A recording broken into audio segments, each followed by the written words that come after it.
pertanyaan. Kenapa si malaikat mau sujud sama Adam? Karena malaikat tahu, saya sujud bukan sama Adamnya. Karena ada Allah di dalam Adam. Berarti malaikat tidak melihat sosoknya, tapi melihat isinya. Tapi kan di belakang panggung tadi udah bikin, nanti lu keluar ya untuk ngajarin Adam. Iblis ngomong, nggak bisa, sorry nih. Saya nggak mau nyembah dia, saya nyembahnya Allah aja. Berarti kan iblis tauhid banget nggak, Mas? Iya dong. Makhluk Tuhan yang paling istiqomah tuh salah satunya iblis gitu. Dari dulu tuh nggak berubah, dia dari dulu ngegoda terus. Bener nggak? Ngegoda tuh capek loh. Dan dia willingness untuk ngegoda karena kenapa? Karena dia mau menyembah Tuhannya gitu. Tetapi yang dia lihat adalah sudut pandang. Iblis ngelihat, sorry ya Allah, saya nggak mau nyembah Adam nih, quote and quote ya. Karena dia dari tanah, saya dari api. Berarti yang dilihat sama iblis kan bukan esensinya, tapi mereknya gitu. Maka disimbolkan bahwa sifat iblis itu adalah sombong gitu. Nah jadi konteksnya adalah mau itu setan, mau itu iblis, itu bukan sebuah apapun bentuk, tetapi kesifatan gitu loh, Mas. Kesombongan kita tuh adalah keiblisan kita. Nah sekarang saya tanya, terus yang menciptakan malaikat sama iblis kan Tuhan yang sama. Tapi dua-duanya dibikin dengan hukum paradoks. Karena kenapa? Adam itu perlu pelatih untuk pintar gitu. Jadi kita perlu iblis nggak? Oh perlu. Kita tuh bisa dan perlu tahu ilmu maling bukan untuk jadi maling. Supaya kalau yang maling tahu. Berarti kita perlu tahu ilmu iblis nggak? Iya. Makanya dikandangin aja sih. Dan nanti di surat 14 ayat 22 tuh ada kalimat, ingat loh ya, jangan nyalahin saya. Karena tugasku, kata iblis, ngajak kamu. Kamunya yang mau. Gitu. Bukan gara-gara, aduh aku tuh digoda setan jadi aja. Nggak bisa. Karena memang tugasnya dia menggoda. Kitanya mau tergoda atau tidak. Nah jadi kalau gitu pertanyaannya, peran iblis dalam hidup apa? Teman bertumbuh. Kalau nggak ada dia, kita nggak mungkin punya kesadaran ini. Dan semuanya dalam wilayah pemeranan yang indah gitu loh, Mas. Itu sih poinnya. Kalau ini kan, kalau misalnya setiap nabi hidup itu kan katanya diturunkan dengan bahasa kaumnya sendiri-sendiri gitu ya. Iya. Sementara kemudian kita tahu kalau kemudian turunnya di Arab, terus kita nggak paham bahasanya, itu gimana penjelasannya kan? Ya, gini loh, Mas. Kenapa Quran pakai bahasa Arab? Karena nabinya orang Arab. Yeah. Kalau Nabi Muhammad lahir di Garut, pasti pakai bahasa Sunda. Pasti. Karena fa innama yasarnahu bilisanika. Semua pasti sesuai dengan lisannya. Makanya di surat 44 ayat 58 telah dimudahkan dengan bahasamu. Maka bahasa Quran itu dimudahkan. At least paling sederhana sekarang ada translation. Paling sederhana. Tetapi nanti kita ngerti bahwa bahasa Quran yang sejati itu bukan masalah bahasa Arabnya, bukan.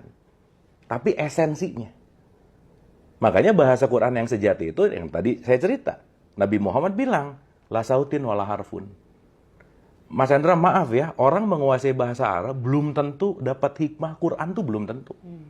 Belum tentu. Karena mungkin dia hanya membunyikan, tapi powernya itu nggak dapat gitu. Nah makanya kita sebagai orang yang non-Arab mau belajar at least menuju ke situ dimudahkan dengan bahasamu. Seenggaknya kan ada terjemahan nih sekarang. Seenggaknya kita bisa tahu dulu isinya apa sih gitu. Tapi nanti Quran yang sejati itu kan sebetulnya bukan tulisannya. Setelah kamu mengalami, kamu mendapatkan rasanya. Contoh Mas, di Quran tuh ada kalimat gini. Orang yang bersedekah baik lapang maupun sempit, di siang dan malam, dia pokoknya nggak akan sedih, dia pasti happy. Kalau cuma dibaca-baca, dia nggak akan menemukan happy-nya dong. Tapi begitu saya baca informasi, oh sedekah bikin saya happy. Udah, saya sedekah habis gitu. Begitu saya sedekah dan saya ngerasa happy, disitulah baru saya bisa ngomong, Shadaqallahul azim. Benar ternyata. Nah sekarang begitu baca Quran, Shadaqallahul azim. Emang tadi maknanya apa? Wallahu alam bisawab. Gimana? Nggak tahu isinya. Karena concernnya ini hanya dibunyikan gitu. Nah makanya yang saya quote and quote ngajak, yuk jangan bunyi aja gitu. Tapi at least tahu dong ini tuh mau kemana sih arahnya. At least tahu kan sekarang udah dimudahkan dengan terjemahan, udah dimudahkan dengan bahasa yang bisa kita paham. Setidaknya kalau kembali lagi ke Quran bahwa Alif Lam Ra tilka ayatul kitabil mubin inna anzalnahu Qur'anan Arabiyyan la'alakum. Di situ ada statement takkilun. Kamu paham dong. At least dengan memahami gimana caranya. Ini nih, udah ada terjemahan yang bisa kamu baca dengan mudah gitu. Gitu Mas. Jadi nggak ada reason sekarang ngomong bahwa aku nggak ngerti sih gitu. Pertanyaannya mau atau enggak gitu. Final mungkin ya. Kalau misalnya Al-Quran adalah kalam Allah gitu kan, transformasinya kepada sosok Nabi yang bernama Muhammad itu kira-kira seperti apa? Padahal Allah sesuatu yang tidak terlukiskan gitu kan ya. Gimana transformasinya secara jelasin, secara logis, secara sains mungkin gimana sih sebenarnya? Ya gini loh Mas, kita ngerti dulu bahwa Nabi Muhammad itu nggak kedatangan buku gitu. Kan Nabi Muhammad tuh bukan baca buku. Maka dia tidak perlu baca buku untuk kenal Tuhan. Digosipinnya nggak bisa baca. Padahal bukan nggak bisa baca, dia nggak perlu bacaan untuk kenal Tuhan. Quote and quote ya. Oke. Berarti pertanyaannya, ketika Nabi Muhammad mendapatkan Quran, itu kan bukan dalam tanda petik tulisan. Tapi dia mendapatkan itu dalam wilayah di ketenangan puncak di sebuah tempat yang namanya Hiro, Gua Hiro. Di dalam sebuah ketenangan puncak, dia mengakses titik quote and quote petunjuk di dalam hatinya. Makanya di surat 26, 192, 193, 194 dibilang bahwa Quran aku turunkan ke dalam kolbumu gitu. Berarti kan dia mengakses. Karena bahasanya gelombangnya Tuhan, receivernya dia matching gitu.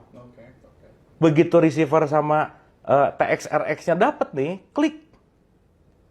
Di situ disebut aha moment. Baru si vokal yang terakhir. Oh.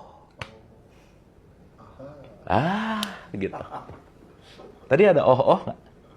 Nah, berarti begitu concern tadi, itulah disebut Lailatul Qadar gitu loh. Malam 1000 bulan. Lailatul Qadar terus ya. Ada cahaya terus yang asalnya mungkin quote and quote gelap mendapatkan sebuah enlightenment gitu. Nah, jadi bukan masalah dia dapat buku, dia baca, dia kenal, bukan. Tapi dia menemukan rasa di mana disisit. Kayaknya ini deh gitu. Dan dia lakukan ulang-ulang.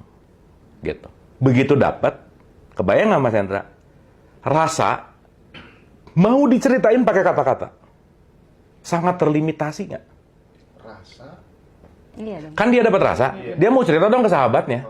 Yang diceritain kan sama rasa degradasinya. Sangat terlimitasi. Iya. Makanya Nabi Muhammad tuh nggak pengen nulis Quran sebenarnya.